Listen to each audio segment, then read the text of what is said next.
জানি শুটকির তরকারি অনেকের কাছে খুবই পছন্দ, আবার অনেকের কাছে অপছন্দ। কিন্তু আমার কাছে মনে হয় শীতের সিজন মানে শুটকির তরকারি হবে না। প্রত্যেক ঘরে ঘরে কিন্তু শুটকির তরকারি হয়, আমি জানি।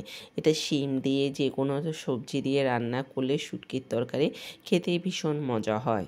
হ্যালো এভরিওয়ান, আসসালামু আলাইকুম। কেমন আছেন সবাই? আশা করি সবাই অনেক ভালো আছে। যে বা যারা আমার ভিডিওটি দেখছেন সবাইকে অসংখ্য ধন্যবাদ। আজকে শুটকি রান্না করব না, কিন্তু শুটকিগুলো অনেক দিন যাবৎ এনে রেখেছিলাম। সেটা আজকে সুন্দর করে কেটে পরিষ্কার করে তারপর ডিপ ফ্রিজে রেখে দিব, তাহলে অনেক দিন ভালো থাকবে। আমি কিন্তু শুটকিটা আগে আগুনে ছেঁকে নিয়েছি, তাহলে কিন্তু শুটকির একটা সুন্দর স্মেল থাকবে। যাই হোক, আমি অনেকের কাছ থেকে দেখেছি, সেজন্যই আপনাদের সাথে সেটা শেয়ার করেছি। এখানে আপনাদের সাথে কথা বলতে বলতে আমি আজকে শালগম দিয়ে, আলু দিয়ে, বরবটি দিয়ে ভাজি করছি।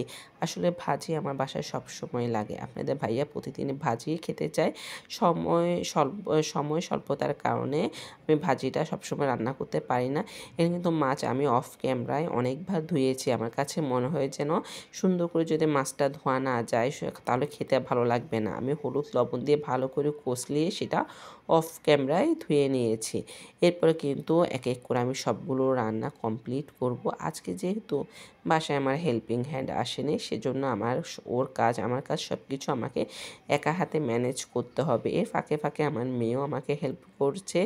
যাই হোক, এখানে কিন্তু চিকেন রান্না করছি। চিকেনটা ভালো করে কষিয়ে অফ ক্যামেরা আমি সেটা নামিয়ে ফেলেছি। তো আজকে রেসিপি তো দেখিয়েছেন, যারা যারা দেখেছেন, আর যারা দেখেনি দেখতে পাচ্ছেন। আজকে আমি চিকেন রান্না করেছি। যেহেতু শুক্রবারের দিন আসলে আমার আগের তরকারি কিছু রয়ে যায়, সেটাও আপনাদের সাথে শেয়ার করি।